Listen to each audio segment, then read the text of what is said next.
Welcome to your Monday Sports Check, everyone. I'm Swanson Gibson Jr. Topping sports, the B3A's junior and senior track and field nationals occurred this past weekend. Dozens of athletes showcasing their talent at the Thomas A. Robinson Stadium, bringing their absolute best in their respective disciplines.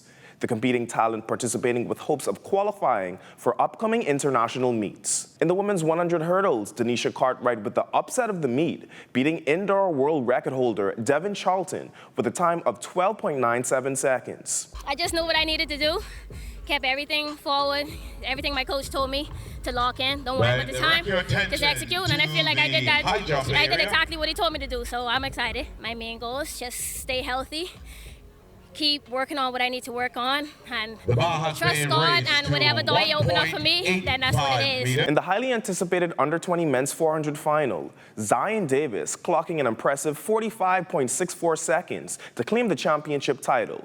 With this feat, Davis broke Wendell Miller Jr.'s national record of 45.91, which was set back in 2021.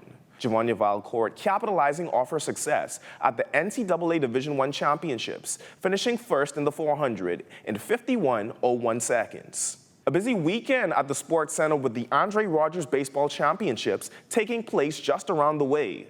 The past few days, the Bahamas' best youth teams across 7 divisions competed fiercely at the Blue Hill Sporting Complex on Andre Rogers Baseball Diamond, vying for a spot in Sunday's gold medal matches. In the 10 and under gold medal game, Grand Bahama Little League went up against New Providence's Freedom Farm, and it would be the Farmers coming out on top as the victors, shutting out Grand Bahama 9-0. In the under 14 gold medal match, the Junior Baseball League of Nassau and Freedom Farm would face each other, and it would be the Farmers getting another gold, escaping JBLN 6-5, claiming 5 of the 7 division championships at this year's Nationals. Head coach Lionel Ferguson Jr. discussing his team's resilience. We had a rough start with pitching, but we were able to make some adjustments and just try to will our way to a win. This is an awesome group of guys. They have great chemistry and they work well together. They understood the mission. They understood that this is a team game and we had to lean on each other to get it done, and that's exactly what we did today. And JBLN head coach Ken Adderley reflecting on his team's performance. I thought we could have won this game. Several mistakes that we made costed the game. And then there was a few calls we thought the calling wasn't that great either. But that's baseball. And kudos to the Freedom Farm. They finally beat me because we've been beating them most of the time. So kudos to them. They went and see what happens next year. Finally, in the under 20 men's division, the arch rivals would match up again, this time it being a different outcome, as JBLN would take gold from the Farmers, winning 5-3 and finishing the tournament with a flawless 6-0 record. From the diamond to the court, we are now 11 days away from the FIBA World Cup qualifiers, and the Bahamas senior men's national team is gearing up as they're set to compete against Jamaica and Puerto Rico. Team Bahamas is conducting a series of practices this week in Miami, Florida, getting their last reps in prior to competition in this critical FIBA America's Third window.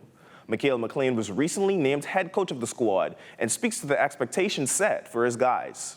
We'll do training camp in Miami. We'll be out there for about 4 or 5 days, bonding, chemistry, installing the offense and the defense. We're fortunate that we have the same staff and the same roster that we had 2 years ago when we made that late push. It's a continuity to where we can kind of build off of what we've done in the past, show film of that stuff, get some scrimmages in, and just most importantly, just guys spending time together.